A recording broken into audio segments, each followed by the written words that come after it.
ઓમ શ્રી ગણેશાય નમઃ. જય શ્રી કૃષ્ણ મિત્રો. આજે નવરાત્રિના ત્રીજા દિવસે માં ચંદ્રઘંટાની કથા આપણે સાંભળીશું. આ નવરાત્રિના દિવસોના માં ચંદ્રઘંટાની માં નવદુર્ગાની કથાઓ સાંભળવાથી ખૂબ પુણ્ય પ્રદાન થાય છે. માં દુર્ગા પ્રસન્ન થાય છે, આપણા પાપ સર્વ બળીને ભસ્મ થાય છે અને અંતે માં મોક્ષ પ્રદાન કરે છે. તો આપણે આજે સાંભળીએ ચંદ્રઘંટા માતાની કથા. વિડીયો જો મિત્રો સારો લાગે તો લાઈક અને શેર જરૂર કરજો. આ ચેનલને સબસ્ક્રાઇબ કરવાનું ભૂલશો નહીં. કમેન્ટ બોક્સમાં જય માતાજીનું નામ જરૂર લખજો. નવરાત્રિના ત્રીજા દિવસેમાં ચંદ્રઘંટાનું ધ્યાન. મસ્તક પર છે અર્ધચંદ્રને મંદ મંદ મુસ્કાન. સિંહ વાહિનીનું ચમકે મનમોહક સર્વ શરીર. કરે વિપદા દૂર હરે ભક્તની પીડા. સર્વ મંગલ માંગલ્યે શિવે સર્વાણી સાધિકે શરણ્યે ત્રંબકે ગૌરી નારાયણી નમસ્તુતે. ઓમ નમઃ શિવાય. જય મા દુર્ગા. પ્રિય ભક્તો, આજે નવરાત્રિના ત્રીજા દિવસે અને આજે શારદીય નવરાત્રિની ત્રીજ છે. આજનો દિવસ નવદુર્ગામાંથી એક માં ચંદ્રઘંટાને સમર્પિત છે. આ માને ત્રિપુર સુંદરી પણ કહેવાય છે. આ માતાજી ધન, ઐશ્વર્ય, ભોગ અને મોક્ષની અધિષ્ઠાત્રી દેવી છે અને આ દિવસે માં દુર્ગાના 9 રૂપોમાંથી એક માં ચંદ્રઘંટાની પૂજા કરવામાં આવે છે. આજના દિવસે માં ત્રિપુર સુંદરી તથા માં ચંદ્રઘંટાની કથાને સાંભળવાથી, પૂજા અને વ્રત કરવાથી શારીરિક અને માનસિક રોગથી મુક્તિ મળે છે. નકારાત્મક ઉર્જાને દૂર કરીને માં ભક્તોની રક્ષા કરે છે. ભાવનાઓને સ્થિર કરીને ધન વૈભવની પ્રાપ્તિ થાય છે. દુર્ભાગ્ય, નિરાશ, દુર્બળતા જેવા વિકાર ભસ્મ થાય છે. શાંતિ, મુક્તિ, ભક્તિ જેવા ગુણ સાંભળવા વાળાના તન મનમાં સમાઈ જાય છે. પ્રિય ભક્તો, માં ચંદ્રઘંટા માં ત્રિપુર સુંદરી ચિંતામણી નામના સિંહાસન પર બિરાજમાન થઈને ભક્તોની ચિંતા દૂર કરે છે. તો આજે હું સંભળાવી રહી છું શારદીય નવરાત્રિમાં સાંભળવામાં આવતી માં ત્રિપુર સુંદરી તથા માં ચંદ્રઘંટાની બહુ દુર્લભ અને પૌરાણિક કથા. તો ભક્તો, તમે બધા ભક્તગણો બહુ શ્રદ્ધાપૂર્વક ખુશ મનથી સાંભળજો. આપણી ચેનલને સબસ્ક્રાઇબ જરૂર કરી દેજો. વિડીયો લાઈક અને શેર પણ જરૂર કરજો. કમેન્ટ બોક્સમાં જય માતાજી જરૂર લખજો. ઓમ નમઃ શિવાય. ગંગપતે નમઃ. પૌરાણિક કથા અનુસાર દેવી ત્રિપુર સુંદરીના ઉત્પત્તિનું રહસ્ય. જ્યારે માતા સતીએ એમના દેહને અગ્નિમાં ભસ્મ કરી દીધું તો તેમના વિયોગમાં ભગવાન શિવજી વિરક્ત થઈ ગયા હતા અને ધ્યાનમાં લીન રહેતા હતા. એમણે તેમના ધ્યાન સંપૂર્ણ કર્મોનો પરિત્યાગ કરી દીધો હતો, જેના કારણે ત્રણેય લોકના સંચાલનમાં વ્યાધિ ઉત્પન્ન થઈ. આ બાજુ તાડકાસુર બ્રહ્માજી પાસેથી વરદાન પ્રાપ્ત કર્યું હતું અને એની પુત્ર માત્ર શિવજીના પુત્ર દ્વારા થશે. એનું મૃત્યુ માત્ર શિવજીના પુત્ર દ્વારા થશે. હવે શું થાય? સમસ્ત દેવતાઓએ ભગવાન શિવને ધ્યાનમાંથી જગાડવા માટે કામદેવ અને તેમની પત્ની રતિદેવીને કૈલાસ મોકલ્યા. કામદેવે કસમરસ નામના મોહિની બાણથી ભગવાન શિવ પર પ્રહાર કર્યો. પરિણામ સ્વરૂપ શિવજીનું ધ્યાન ભંગ થઈ ગયું. જોત જોતામાં ભગવાન શિવનું ત્રીજું નેત્રથી ઉત્પન્ન થયેલા ક્રોધથી અગ્નિથી કામદેવને બળીને ભસ્મ થઈ ગયા.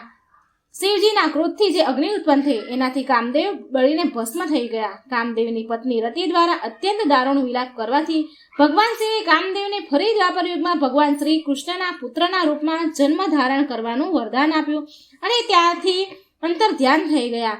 બધા જ દેવી દેવતાઓ અને રતિના ત્યાંથી ગયા પછી કામદેવની રાખ ભસ્મ ત્યાં જ પડી રહી ગઈ હતી. એક દિવસની વાત છે. એક દિવસ ગણપતિજીએ એકવાર એ ભસ્મથી એક પુરુષની મૂર્તિ બનાવી. થોડી જ વારમાં એ પૂતળું સજીવન થઈને કામદેવની જેમ સુંદર બાળક બની ગયું. તેને જોઈને ગણપતિજીએ તેને ગળે લગાવ્યો અને કહ્યું કે તું ભગવાન શંકરની સ્તુતિ કરજે. એ બાળકે સપ્તરુદ્રીયનો પણ ઉપદેશ આપ્યો. એનું નામ આગળ જઈને ભંડાસુર પડ્યું. ભંડે શ્રી ગણેશની આજ્ઞાનું પાલન કર્યું અને એ ભગવાન શિવે ઘનઘોર તપસ્યા કરવા લાગ્યો. ભગવાન શિવની ઘનઘોર તપસ્યા કરે છે. શિવજી ઘોર તપસ્યાથી પ્રસન્ન થઈને ભગવાન શિવજીએ તેને વર માંગવાનું કહ્યું. એણે એ વર માંગ્યું કે દેવતા વગેરે કોઈ પણ પ્રાણથી ના મરું, કોઈનાથી પણ હું ના મળું, કોઈ પ્રાણીથી હું ના મરું. શિવજીએ એને વરદાન આપ્યું અને સાથે દિવ્ય અસ્ત્ર શસ્ત્ર પણ આપ્યા. શિવજીએ ભંડને 60,000 વર્ષનું રાજ્ય પણ આપ્યું. આ બધું જોઈ બ્રહ્માજીએ એને ભંડ કહ્યું. ત્યારથી એમનું નામ ભંડ પડ્યું. સાથે શિવના ક્રોધથી ઉત્પન્ન થવાના કારણે પણ તેને ભંડ કહેવાયું. ભંડ તમોગુણ સંપન્ન હતો. પ્રિય ભક્તગણ, ભંડાસુરના વરદાન મળ્યા બાદ થોડી જ વારમાં આ વાત સંપૂર્ણ ખૂણાઓમાં ફેલાઈ ગઈ. દૈત્યોના પુરોહિત શુક્રાચાર્ય આ સમાચાર મેળવીને ભંડાસુર પાસે પહોંચ્યા. સોનેતપુરને ફરીથી સુસર્જિત કરવામાં આવ્યું. ત્યાં ભંડાસુરના અભિષેક કરવામાં આવ્યો. પ્રારંભના ભંડાસુર શિવજીની પૂજા અર્ચના કરતો અને એના આદેશ પર ચાલતો હતો. એને લીધે દૈત્યો પણ ધર્મનું અનુસરણ કરવા લાગ્યા. એવી રીતે સૌભાગ્યશાળી ભંડે સુખ સમૃદ્ધિના 60,000 વર્ષ દેખતા દેખતા જ વીતી ગયા. પછી એ માયાની ઝપેટમાં આવી ગયો. હવે એને 4 પત્નીઓથી એને સંતોષ ન હતો. એ એક દિવ્ય વિરાંગના મોહમાં પડી ગયો. ધીરે ધીરે ત્રણેય લોકમાં ભયંકર ઉત્પાદ મચાવા લાગ્યો. દેવરાજ ઇન્દ્રના રાજના સમાન ભંડાસુરે સ્વર્ગ જેવા રાજ્યનું નિર્માણ કર્યું. ત્યાં રાજ કરવા લાગ્યો. ત્યાર પછી ભંડાસુરે સ્વર્ગ લોક પર આક્રમણ કર્યું. દેવરાજ ઇન્દ્ર અને સ્વર્ગના રાજ્યને ચારે બાજુથી ઘેરી લીધું. ભયભીત ઇન્દ્ર નારદ મુનિના શરણમાં ગયા અને આ સમસ્યાના નિવારણના ઉપાય પૂછ્યો. ત્યારે દેવર્ષિ નારદ માતા આદ્યશક્તિની યથાવિધિ તેના લોહી અને માંસથી આરાધના કરવાનું પરાશર આપ્યું. દેવરાજ ઇન્દ્રએ દેવીની આરાધના કરી અને માં પરાશક્તિ જે પૂરા બ્રહ્માંડની અધિષ્ઠાત્રી દેવી છે ત્રિપુર સુંદરીના રૂપમાં પ્રગટ થઈ ગયા. પ્રિય ભક્તો, ભંડાસુર શ્રી ગણેશજીના પરમ ભક્ત હતા. બધા જ કાર્ય કરતા પહેલા ગણપતિજીનું નામ લેતો હતો, માટે તેનું કાર્ય સિદ્ધ થઈ જતું હતું. કહેવાય છે કે જેના પર ગણેશજીની કૃપા હોય તેનું કાર્ય ક્યારેય પણ અધૂરું નથી રહેતું. આ વાતને ભંડાસુર સારી રીતે જાણતો હતો. એ ભક્તિને શક્તિના રૂપમાં વાપરી રહ્યો હતો. આ કારણથી બધા દેવી દેવતાઓમાં પરાશક્તિનું આહ્વાન થયું. કેમ કે સમસ્ત ભૂમંડળના સમસ્ત બ્રહ્માંડની અધિષ્ઠાતી દેવી છે, તેમની અંદર બધું જ સમાયેલ છે. એ જ આ ભંડાસુરને મારી શકે તેમ હતી. ભંડાસુર અત્યંત શક્તિશાળી દૈત્ય હતો. તેને વરદાન હતું કે તેની સાથે જે પણ લડશે તો એની શક્તિ જે લડતું હશે તેની શક્તિ અડધી થઈ જશે. જે તેની સાથે લડશે એની શક્તિ અડધી થશે. દેવતાઓની ઘનઘોર આરાધના કર્યા બાદ માં પરાશક્તિ પ્રગટ થઈ ગયા.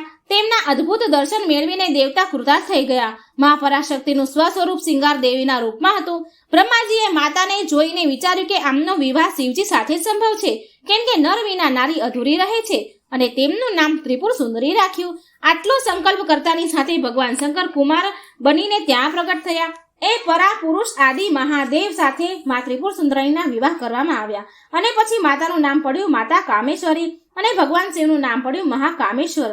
હવે દેવતાઓએ જ્યારે એમના વિવાહ કરાવી દીધા ત્યારે મા ત્રિપુર સુંદરી અધીશ્વરી બની ગયા. આ બાજુ ભંડાસુર ત્રાહિમામ કરી મૂક્યો હતો વિશ્વમાં. તેણે અહંકારમાં આવીને એમના જનક શ્રી ગણેશ અને શંકર ભગવાનની પણ અવહેલના કરી. પરિણામ સ્વરૂપ ભંડાસુર વિરુદ્ધ શ્રી ગણેશે પણ મા પરાશક્તિએ ત્રિપુર સુંદરીનો સહયોગ કર્યો. વિશ્વની રક્ષા માટે લલિતા અંબા એ ભંડાસુર સાથે યુદ્ધ કર્યું. ત્યારે ભંડાસુરે અસ્ત્રોનો પ્રયોગ કર્યો. ત્યારે મા અંબાએ અચ્યુત અનંત ગોવિંદ નામના સ્વરૂપ મંત્રોથી તેનું નિવારણ કર્યું. ત્યાર પછી ભંડાસુર હિરણ્યકશ્યપ, રાવણ, કંસ અને મહિષાસુરને ઉત્પન્ન કર્યા. ત્યારે માં લલિતા અંબાએ તેમના 10 નખની આંગળીઓમાંથી વરાહ, નરસિંહ, રામ, દુર્ગા વગેરે ઉત્પન્ન કર્યા. કૃષ્ણ વગેરે ઉત્પન્ન કર્યા. યુદ્ધના અંતિમ ભાગમાં મા ત્રિપુર સુંદરીએ કામેશ્વર શસ્ત્રથી ભંડાસુરનો વધ કર્યો. અને આવી રીતે મા દેવીએ ત્રિપુર સુંદરી સ્વરૂપથી પ્રગટ થઈને ભંડાસુરનો વધ કરીને દેવીઓ પર કૃપા કરી, દેવતાઓ પર કૃપા કરી, સમસ્ત દેવોને ભયથી મુક્ત કર્યા. આવી રીતે એમનું નામ પડ્યું લલિતા દેવી. દેવી લલિતા આદિશક્તિનું વર્ણન દેવ પુરાણમાં પ્રાપ્ત થાય છે. ભગવાન શિવને હૃદયમાં ધારણ કરવા પર સતી નેમિષમાં લિંગ ધારણી નામથી પણ વિખ્યાત થાય છે. પછી એમને લલિતા દેવીની નામથી બોલાવવામાં આવ્યા. એક અન્ય કથા અનુસાર લલિતા દેવીનો પ્રાદુર્ભાવ ત્યારે થાય છે જ્યારે ભગવાન દ્વારા છોડવામાં આવેલા ચંદ્રથી પાતાળ સમાપ્ત થવા લાગ્યું. આવી સ્થિતિથી વિચલિત થઈને મુનિ પણ ગભરાઈ ગયા અને સંપૂર્ણ પૃથ્વી ધીરે ધીરે જળમગ્ન થવા લાગી. ત્યારે બધા ઋષિ માતા લલિતા દેવીની ઉપાસના કરવા લાગ્યા. તેમની પ્રાર્થનાથી પ્રસન્ન થઈને દેવી પ્રગટ થયા તથા આ વિનાશકારી ચક્રને પકડી લે છે. પૃથ્વી પર નવજીવન પામે છે. મા ત્રિપુર સુંદરીનું વર્ણન સોનેરી છે તથા એ લાલ રંગના વસ્ત્ર ધારણ કરેલ છે. તેમના શરીર પર તેજ ચમક છે જે એમણે પહેરેલા કેટલાય આભૂષણો દ્વારા પણ છે. તેમના માથા ઉપર એક મુંગટ તથા વાળ ખુલ્લા છે. ભગવાન શિવ સમાન એમને 3 નેત્ર છે. તેમને 4 હાથ છે જેમાં તેમણે પુષ્પરૂપી 5 બાણ, ધનુષ, અંકુશ અને પાશ પકડી રાખ્યો છે. આમાં કમળના આસન પર બિરાજમાન છે. પ્રિય ભક્તો, મા ત્રિપુર સુંદરીના કેટલાય નામ છે. એક નામ સારસી પણ છે. સારસીમાં સતીનું આ રૂપ 16 વર્ષનું હતું, માટે એમનું નામ સારસી પડ્યું. ત્રિપુર અર્થ ત્રણેય લોકમાં સૌથી સુંદર હોવાના કારણે એમને ત્રિપુર સુંદરીના નામથી ઓળખાય છે. અને આમનું નામ રાજેશ્વરી પણ છે. લલિતા પણ છે અને આના સિવાય લીલાવતી, કામક્ષી, કામેશ્વરી, લલિતા, ગૌરી વગેરે નામોથી પણ આ માતાને ઓળખાય છે. દેવીના આસનને બ્રહ્મા, વિષ્ણુ, શિવ અને યમરાજે એમના મસ્તક પર ધારણ કર્યું છે. દેવી 3 નેત્રોથી યુક્ત અને મસ્તક પર અર્ધચંદ્ર ધારણ કરે છે. દેવી ત્રિપુર સુંદરી એના ભક્તની બધા પ્રકારની મનોકામના પૂરી કરે છે, ભક્તોની બધી વિપત્તિઓ દૂર કરે છે, અભય વરદાન પ્રદાન કરે છે. કહેવાય છે કે દેવી ત્રિપુર સુંદરીની પૂજા કરવાથી આત્મિક બળ, યશ અને કીર્તિ પ્રાપ્તિ થાય છે. માતાની સામાન્ય પૂજા અભિજીત અથવા દિવસમાં શુભ મુહૂર્તમાં કરવામાં આવે છે અને માની તાંત્રિક પૂજા સાધના નિશિતા કાળમાં થાય છે. તો એકવાર પ્રેમથી બોલો, જય માતાજી, જય મા પરાશક્તિ, જય મા ત્રિપુર સુંદરી. તમારા ભક્તોનું કલ્યાણ કરો. ઓમ નમઃ શિવાય. પ્રિય ભક્તો, હવે સાંભળીએ આપણે દુઃખ દરિદ્રને હરવાવાળી માં ચંદ્રઘંટાની કથા.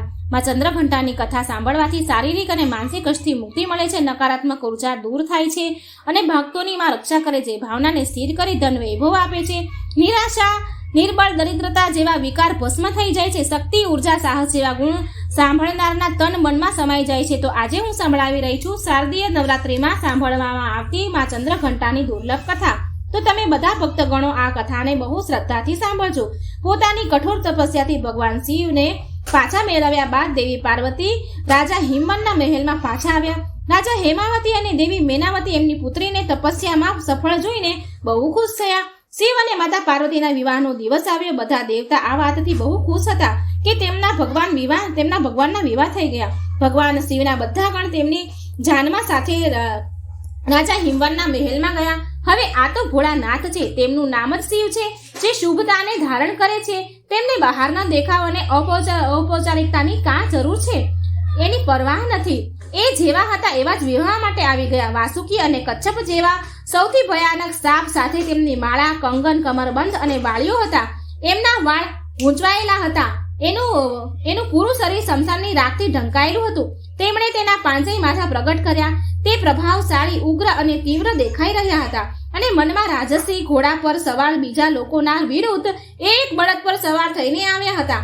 મેના દેવી માતા પાર્વતી તો એમના જમાઈને જોવાની આશાથી વાટ જોઈ રહ્યા હતા, જેના માટે એમની દીકરીએ કઠોર તપસ્યા કરી હતી. તો ભગવાન શિવને જોવાથી મેનાવતી હેરાન રહી ગયા, નિરાશ થઈ ગયા. તેમનું રૂપ અરુચિ આવે એવું માત્ર નહીં, પરંતુ એ અત્યંત વિચિત્ર રૂપવાળા હતા. ભૂત, પ્રેત, પિચાસ બમ બમ બોલેના નાદથી વાતાવરણને ગુંજાવી રહ્યા હતા. ભૂત, પિચાસ, અઘોરી બધા જ જાનમાં આવ્યા હતા. એ બધા એટલા ઉત્સાહિત હતા કે તેમને મર્યાદાની કોઈ સીમા ન હતી. તેમની ખુશી સ્પષ્ટ હતી, પણ આ કોઈ પણ રીતથી સુંદર કે સુખદ દ્રશ્ય ન હતું.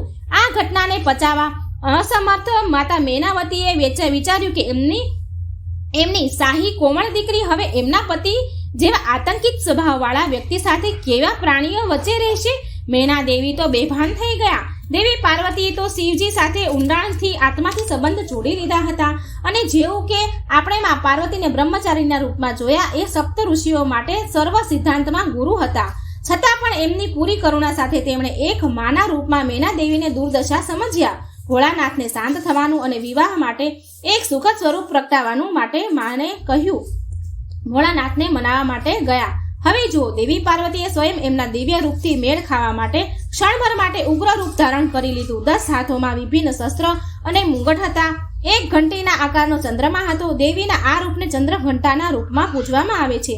માના આ રૂપે ભગવાન શિવના રુદ્ર રૂપને શાંત કર્યું અને તેમના ઉપદ્રવી ગણોને પણ વશમાં કર્યા. ચંદ્રઘંટાના ઉગ્ર અને તેજસ્વી રૂપને માનતા માએ શિવજીને સૌમ્ય રૂપ ધારણ કરવા માટે કહ્યું, આગ્રહ કર્યો. પછી શિવજી આ વાતથી સહમત થયા અને દેવતાના અનુરોધ કરવાથી શિવજીએ તેમનું ભયાનક રૂપ ત્યાગી દીધું. પછી ભગવાન વિષ્ણુને તેમનું સૌથી સુંદર વરરાજાના રૂપમાં શૃંગાર કરવાનો કહ્યો અને ભગવાને કર્યો. ભગવાન શિવના આ રૂપને ચંદ્રશેખર કે સુંદરેશ્વર નામથી પણ ઓળખાય છે. દેવી પાર્વતીએ શિવજી પ્રત્યે તેમનો પ્રેમ દેખાવા માટે જેમની જટા પર હંમેશા અડધો ચંદ્ર રહે છે, તેમ તેમના માથા ઉપર અડધો ચંદ્ર સજાવ્યો. ત્યાર પછી દેવી પાર્વતી એક સુંદર દુલ્હનના રૂપમાં ભગવાન સાથે ગયા. વિવાહ કરીને કૈલાસ ગયા. ભગવાન શિવ હજી પણ ધ્યાનમાં જ લીન રહે છે. વિવાહ બાદ પણ પાર્વતીજી રોજ તેમની ગુફાને સાફ કરે અને ભોળાનાથની બધી જરૂરિયાતોને પ્રેમથી ધ્યાનમાં રાખે. ધીરે ધીરે દેવી પાર્વતી એમનું નવું ઘર કૈલાસ પર બનાવ્યું. આ તરફ તાડકાસુર બેચેન થઈ રહ્યો હતો. હવે તો શિવ અને તેની શક્તિ એકજૂટ થઈ રહ્યા હતા. માટે તાડકાસુરે ડરેલો હતો કે તેણે નવવિવાહિતના જીવનમાં બાધા નાખવા માટે એક દુષ્ટ ચામાચીડિયાનું રાક્ષસ જતકાસુરને મોકલ્યો. ભગવાન શિવ ઘોર તપસ્યામાં લીન હતા અને મા પાર્વતી ઘરના કામકાજમાં લીન હતા. જટકાસુર પૂરી ચામાચીડિયાની સેના સાથે જ કૈલાસ પહોંચ્યો. જટકાસુર અને તેની ચામાચીડિયાની સેનાએ આકાશને માત્ર તેની પાંખોથી ઢાંકી લીધી. તેણે મા પાર્વતીના નવા શણગારેલા ઘરને તોડવાનું ઉજાડવાનું શરૂ કરી દીધું. હજી તો નવી દુલ્હન હતા મા પાર્વતી, એટલે રાક્ષસો અને અસુરોના વ્યવહારને સમજવામાં શક્તિશાળી નંદીની મદદ લેવાનો નિર્ણય કર્યો, પણ નંદી ક્યાંય મળ્યા નહીં. માટે ભગવાન શિવના અન્ય ગણોએ જટકાસુર અને શક્તિશાળી સેનાથી સુરક્ષા માટે તેમને પ્રાર્થના કરી, કેમ કે ગણોને વારંવાર જટકાસુર સામે હારનો સામનો કરવો પડતો હતો અને ભગવાન શિવ હજી પણ ઊંડી તપસ્યામાં લીન હતા. ત્યારે માતા પાર્વતી પોતે શિવજીને મળવા ગયા. માએ આ પરિસ્થિતિમાંથી બહાર નીકળવા માટે માર્ગદર્શનની વિનંતી કરી, છતાં પણ ભગવાન તેમના તપથી વિચલિત ન થયા અને ભગવાન શિવે માને અંદરથી મનથી સશક્ત કરવાનો નિર્ણય લીધો. ભગવાન ઊંડી સાધનામાં હતા ત્યારે મા પાર્વતીને જટકાસુર સાથે સ્વતંત્ર રૂપથી લડવાની પ્રેરણા મળી. એકલા જ જટકાસુર સાથે યુદ્ધ કરવાનો નિર્ણય લીધો. મા ગુફાની બહાર નીકળ્યા અને તેમણે જોયું કે આકાશમાં હજી પણ અંધારું છે. આકાશ ચામાચીડિયાની પાંખોથી ઢંકાયેલું હતું. તેમણે ચંદ્રદેવને પ્રાર્થના કરી કે એ તેમના માટે યુદ્ધના મેદાનમાં પ્રકાશિત કરવા માટે એમના માથા ઉપર આરામ કરે. યુદ્ધમાં એમની સહાયતા કરવા માટે હિમાલયે ભેડિયાનું એક જૂથ સહાયતા માટે દોડ્યું. દેવી પાર્વતીને જલ્દી ખબર પડી ગઈ કે જટકાસુર આકાશમાં ચામાચીડિયા દ્વારા સક્રિય છે. માટે માં યુદ્ધના મેદાનમાં એક વિશાળ ઘંટ લઈને આવ્યા.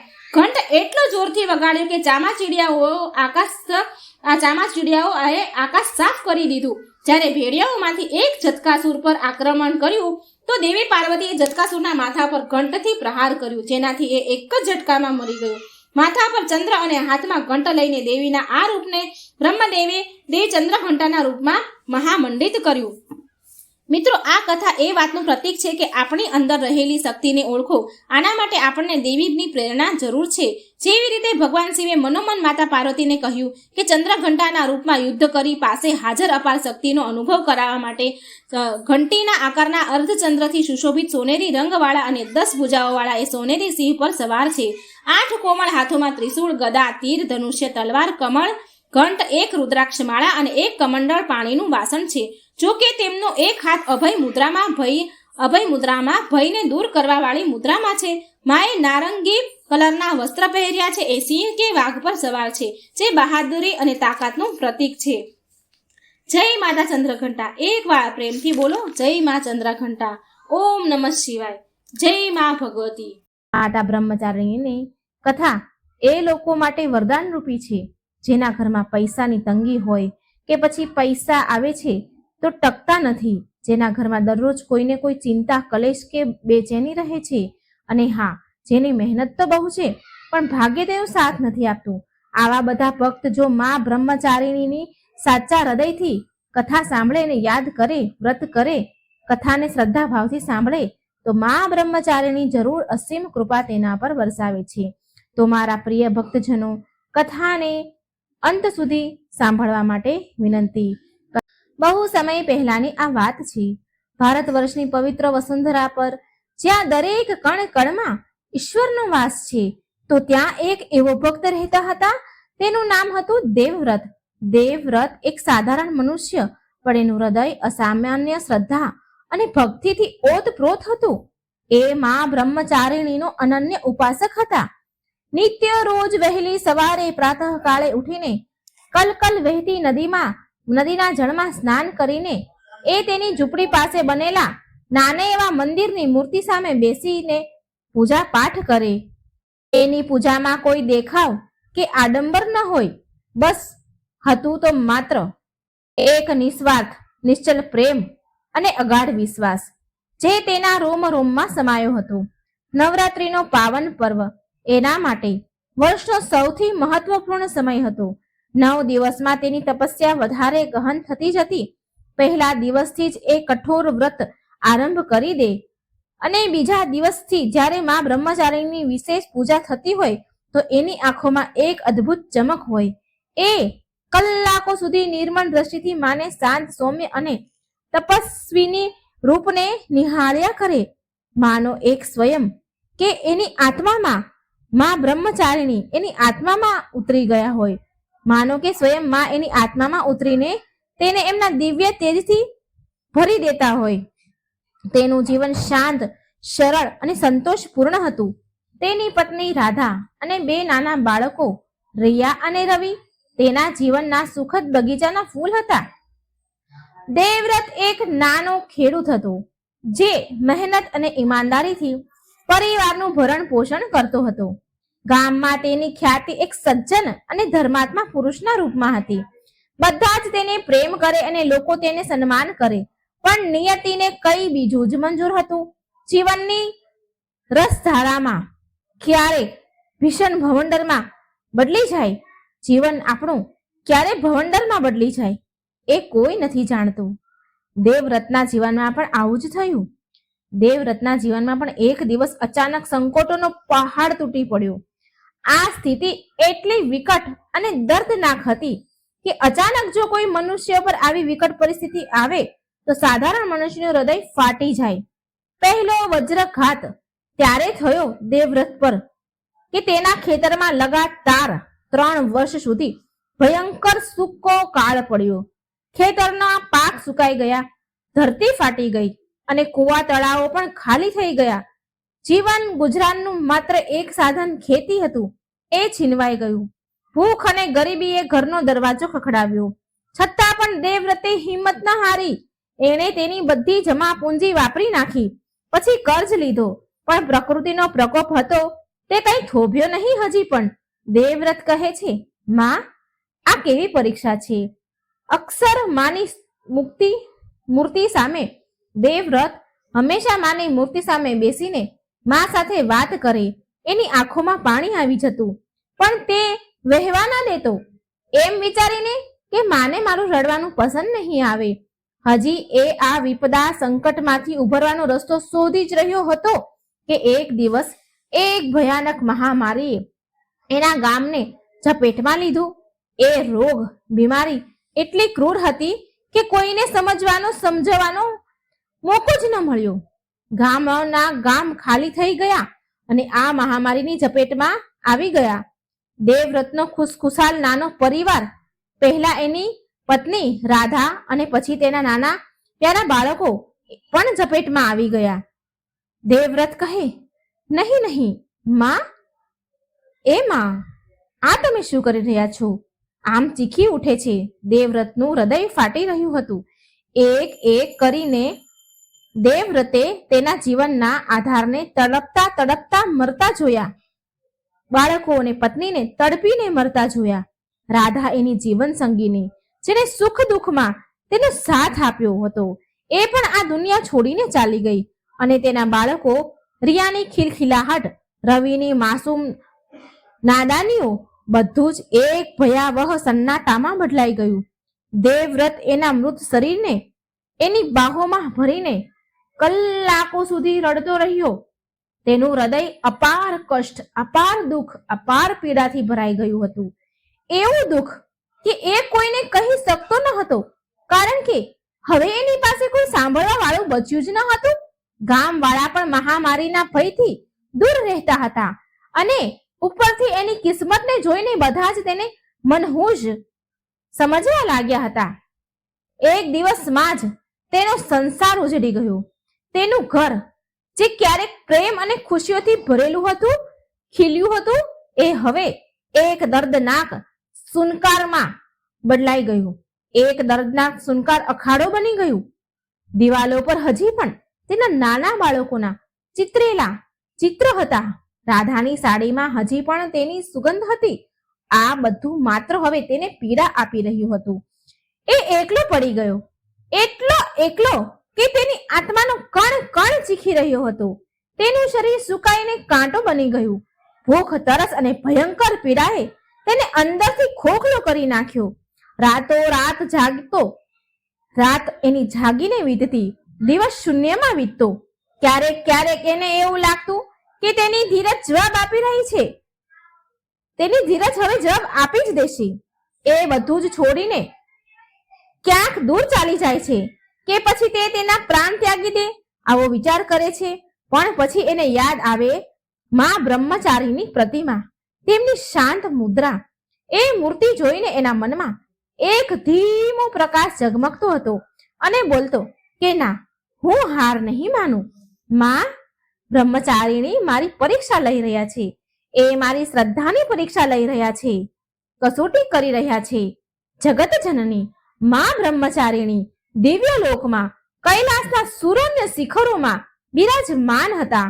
તેમની આંખોમાં પણ સંપૂર્ણ બ્રહ્માંડનું જ્ઞાન અને કરુણા સમાયેલી હતી.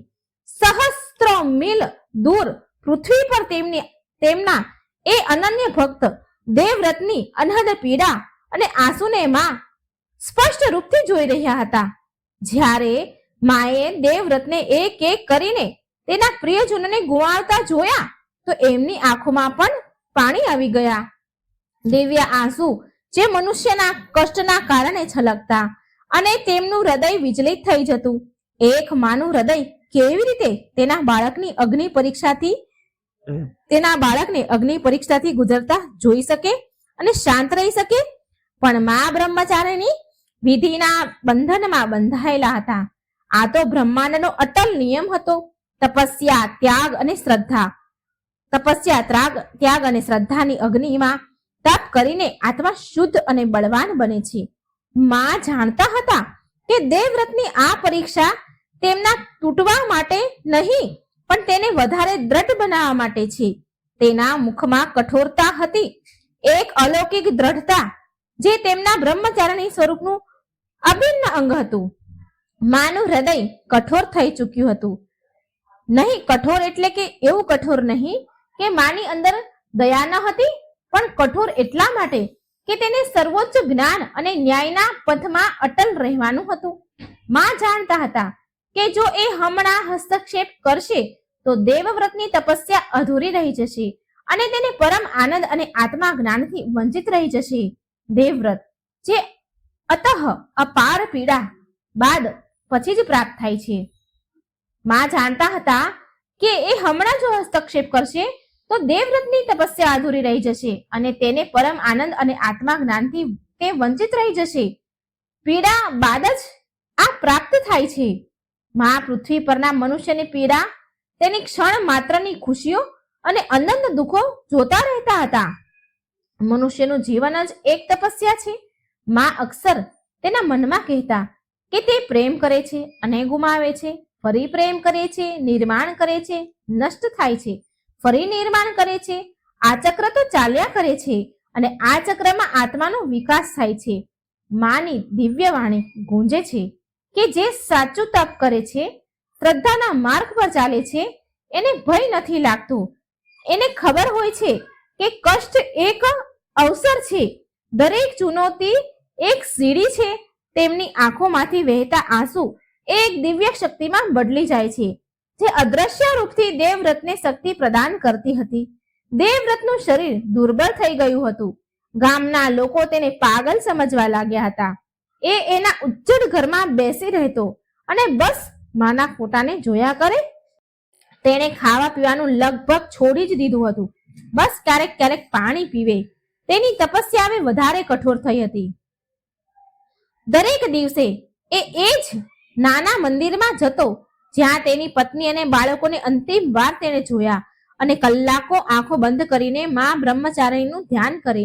તેની વાણીમાંથી હવે શ્લોક પણ નીકળતા ન હતા, માત્ર તેના હૃદયમાંથી માનું મૌન ઉઠતું હતું.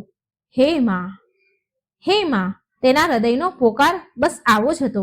પછી આવ્યો નવરાત્રીનો પાવન પર્વ.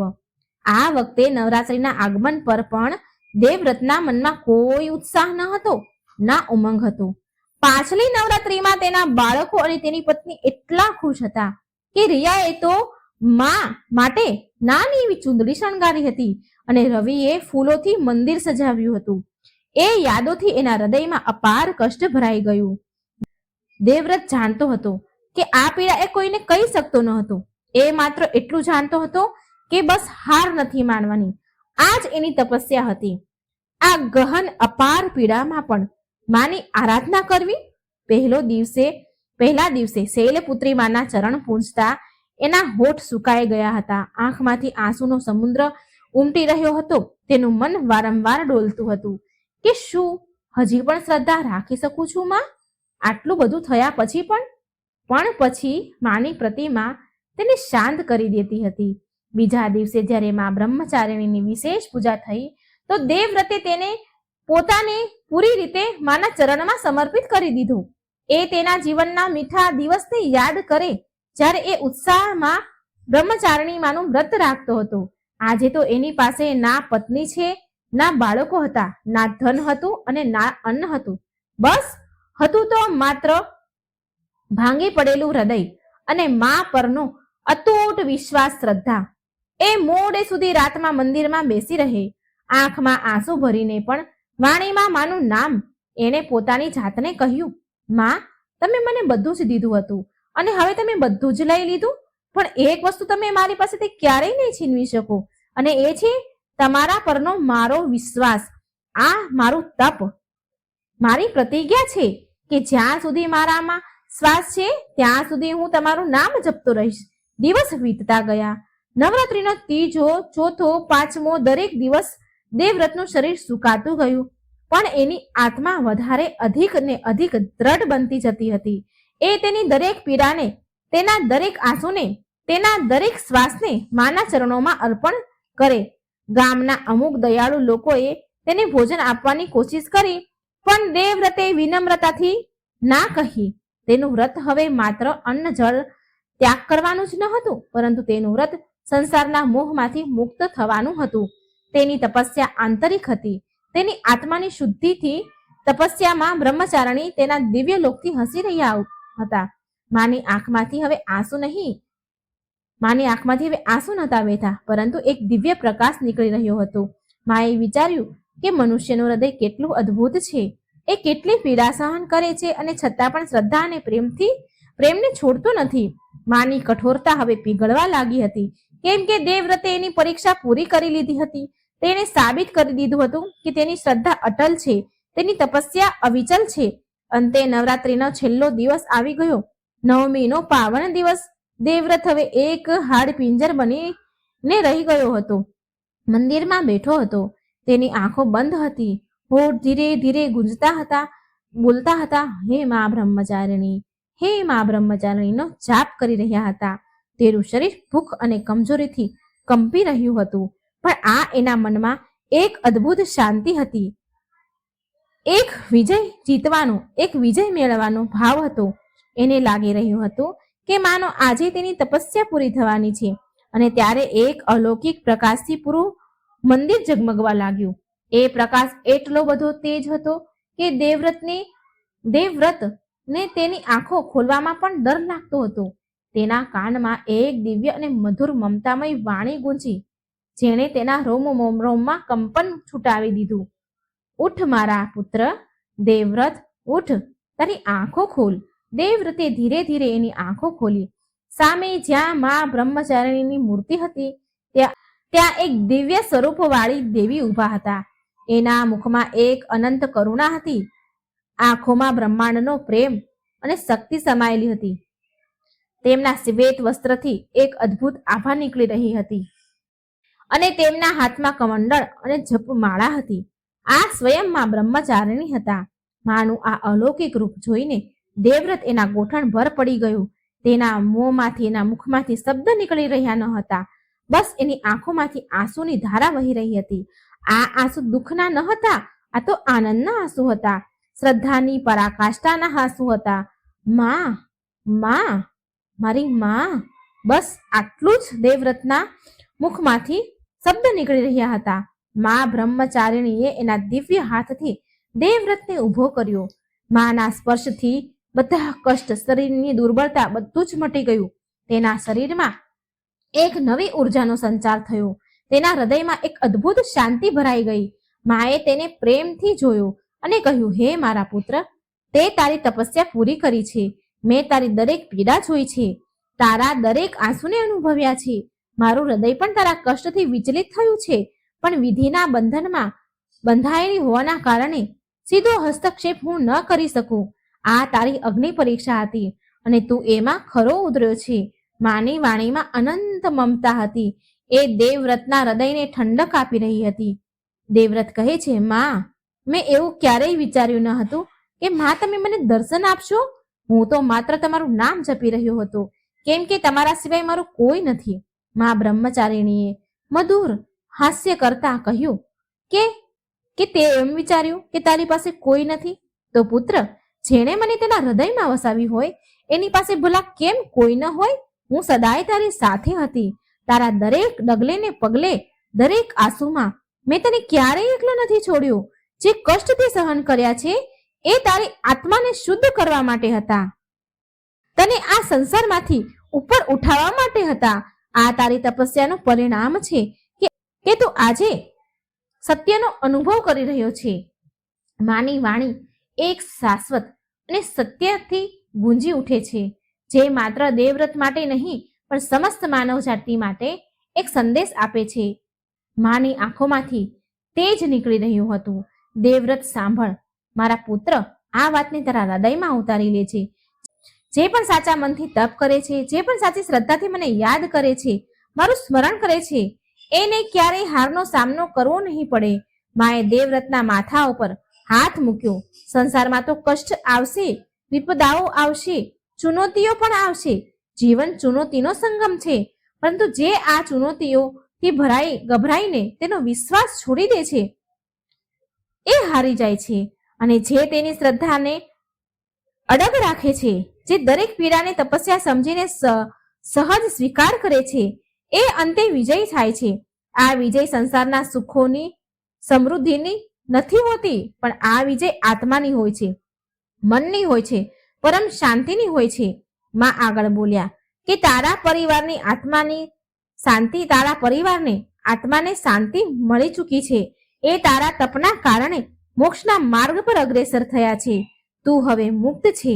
હે મારા પુત્ર, જા અને આ સંદેશ સંસારમાં ફેલાવ, લોકો સુધી પહોંચાડ. લોકોને કહે કે શ્રદ્ધા અને તપસ્યાથી મોટી કોઈ બીજી શક્તિ નથી. જે સત્યના માર્ગ પર ચાલે છે, એ કષ્ટ સહન કરે છે, છતાં પણ એની આસ્થા નથી છોડતા, અને અંતે મારો આશીર્વાદ પ્રાપ્ત થાય છે તેને, અને એ બધા બંધનોમાંથી મુક્ત થઈ જાય છે. આમ મારું વચન છે. આટલું કહીને માં બ્રહ્મચારીનું દિવ્ય સ્વરૂપ ધીરે ધીરે અલોપ થવા લાગ્યું. ધીરે ધીરે પ્રકાશ પુંજમાં વિલીન થવા લાગ્યું. દેવવ્રત જોતો જ રહ્યો જ્યાં સુધી એ પ્રકાશ પૂરી રીતે અદ્રશ્ય ન થઈ ગયો. હવે એ મંદિરમાં માત્ર દેવવ્રત અને માં બ્રહ્મચારિણીની માટેની મૂર્તિ જ હતી, પણ હવે બધું જ બદલી ગયું હતું. દેવવ્રત હવે પેલા જેવો ભાંગી પડેલો, હારી ગયેલો મનુષ્ય ન હતો. તેની અંદર એક અદ્ભુત શક્તિનો સંચાર થઈ ગયો હતો. હવે તેના હૃદયમાં હવે ના કોઈ કષ્ટ હતું કે ના કોઈ અવસાદ, માત્ર હતો તો એક પરમ શાંતિનો અનુભવ, શાંતિનો દિવ્ય પ્રકાશ અને માના વચનોની અતૂટ શ્રદ્ધા. એની આંખો ખુલી ગઈ હતી, પણ એ માત્ર બહારનો સંસાર નહીં પણ અંદરનું સત્ય પણ જોઈ રહ્યો હતો. ત્યાર પછી દેવવ્રતે માં બ્રહ્મચારીના સંદેશને ફેલાવવામાં એનું જીવન કાઢ્યું. તેણે ગામે ગામ જઈને કહ્યું અને પોતાની કથા સંભળાવી. માં બ્રહ્મચારિણીની ભક્તિનો પ્રચાર કર્યો, માના વચનોનો સાર સમજાવ્યો. લોકોની પીડાને દેવવ્રત સારી રીતે જાણે છે, અને હવે લોકો તેને દેવવ્રતની શાંતિ અને તેજને જોઈને આશ્ચર્ય પામે છે, અને તેની કથા સાંભળી લોકોની આંખમાં આંસુ આવી જાય છે, અને તેના મનમાં શ્રદ્ધા અને તપસ્યાનો માર્ગ અપનાવવા લાગે છે. પણ દેવવ્રતે છતાં પણ ધન ધાન્ય ન કમાયા, અને ના એને ફરી પરિવાર વસાવ્યો. તેનું જીવન માની ભક્તિમાં એણે વિતાવ્યું. તેના જીવનની બધી આસક્તિ સમાપ્ત થઈ ગઈ હતી. એ હવે શાંત, જ્ઞાની અને તપસ્વી સંત બની ગયો. તેની વાણીમાં માની મમતા હતી અને સ્પર્શમાં આશીર્વાદ હતા. તેણે દુનિયાને બતાવ્યું કે સાચી તપસ્યા માત્ર શરીરની નથી હોતી, પણ કષ્ટોમાં પણ વિશ્વાસને અડગ રાખવો પડે છે. અને સાચી વિજય માત્ર ધન અને સામ્રાજ્ય પર નહીં, પરંતુ પોતાના મન અને આત્મા પર હોય છે. આ કથા તપ, શ્રદ્ધા અને વિજયનો એવો શાશ્વત સંદેશ આપે છે કે જે યુગો યુગો સુધી માનવ જાતિને માર્ગદર્શન કરતો રહેશે. આ કથા આપણને શીખવાડે છે કે જીવનમાં ભલે ગમે તેટલા મોટા સંકટ આવી જાય, ભલે ગમે તેટલી ગહન પીડા, કષ્ટ, પીડા, દુઃખ હોય, જો આપણે સાચા મનથી આપણા આરાધ્ય કુળ દેવતા પર વિશ્વાસ રાખીએ અને તપસ્યા આપણે જારી રાખીએ, મતલબ કે આપણે તપસ્યા ચાલુ રાખીએ, તો આપણે ક્યારેય હારનો સામનો નહીં કરવો પડે. કેમ કે અંતે સ્વયં જગત જનની માં બ્રહ્મચારિણી આપણને દિવ્ય દર્શન આપીને કષ્ટ અને પીડાથી મુક્ત કરાવશે અને પરમ વિજયનો માર્ગ બતાવશે. મિત્રો, આ વિડીયોમાં માતા બ્રહ્મચારિણીની પાવન કથા અહીં સમાપ્ત થાય છે. હું માં બ્રહ્મચારિણીને પ્રાર્થના કરું છું કે હે માં બ્રહ્મચારિણી, તમારી કૃપા સદાય તમારા ભક્ત પર રાખજો, તમારા બધા ભક્ત પર રાખજો. તમારા જીવનમાં સદાય સુખ, શાંતિ, સમૃદ્ધિ અને સકારાત્મક ઉર્જાનો સંચાર થાય. આ વિશેષ દિવસ આપણને ભક્તિભાવથી ભરી દે છે અને સાથે આપણા જીવનમાં એકાગ્રતાને, પ્રેમની, આસ્થાનો સંદેશ લઈને આવે છે. નવરાત્રિના બીજા દિવસની કથા સાંભળવા માટે મિત્રો હૃદયથી ધન્યવાદ. માં તમારા બધા જ દુઃખ કષ્ટ દૂર કરે, સુખ, સમૃદ્ધિ, શાંતિ, સારું આરોગ્ય પ્રદાન કરે એવી પ્રાર્થના સાથે હું મારી વાણીને વિરામ આપું છું. કોમેન્ટ બોક્સમાં માનું નામ લખી અને ભક્તિ વ્યક્ત જરૂર કરજો, જેથી તમારી કોમેન્ટ વાંચી અને બીજા લોકોના મનમાં પણ ભક્તિ ભાવ ઉત્પન્ન થાય. જય શ્રી કૃષ્ણ. રાધે રાધે. Thank you.